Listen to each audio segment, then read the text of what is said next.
Yeah, Baby, du bist wunderschön und wir können gerne weiterreden. Doch bevor wir beide gehen, sollte ich dir noch eingestehen, Girl, ich brech dir nur dein Herz.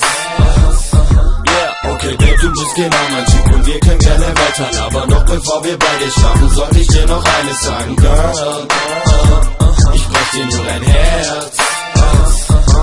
Mit der Liebe ist das so eine Sache, das ist mir im Kommen und Gehen. Ich nehm die Mädels mit nach Hause, in mein Bett, sie kommen und gehen. Ich sag sie ganz direkt, Girl, ich will dich nur fürs Bett. Und ich denk, sie hat's gecheckt, doch sie will da mehr als Sex. Sie will für immer bei mir bleiben, am liebsten sofort heiraten. Doch da muss ich Nein sagen und dann ganz daheim fahren. So war es bei Marie und so wird es bei Jacqueline. Die sind immer so verliebt, doch dieser G ist das Lied, yeah. Baby, du bist wunderschön und wir können gerne weiterreden. Doch bevor wir beide gehen, sollte ich dir noch eingestehen, Girl, ich brech dir nur dein Herz.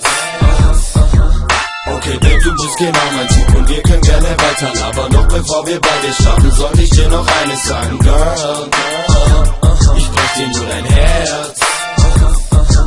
Yeah, Baby, tut mir leid, ich weiß, es klingt jetzt ganz schön fies, aber wir sind kein Pärchen und ich bin nicht dein Liebhaber. Ja, ich weiß, du bist so in mich verliebt, aber ich spür einfach nichts, wenn ich dich ficke wie dein Stiefvater. Doch wir können gerne noch was essen gehen, oder wenn du Bock hast, noch eine Runde um die Ecke drehen. Wenn es sein muss, können wir uns auch gerne noch mal treffen, Babe. Doch meine Nummer kriegst du nicht, glaub mir, das ist besser, denn Baby, du bist wunderschön und wir können gerne weiterreden. Doch bevor wir beide gehen, sollte ich dir noch eingestehen, Girl, ich brech dir nur dein Herz. Okay, Babe, du bist genau mein Typ und wir können gerne weiter labern. Doch bevor wir beide schaffen, sollte ich dir noch eines sagen, Girl, ich brech dir nur dein Herz.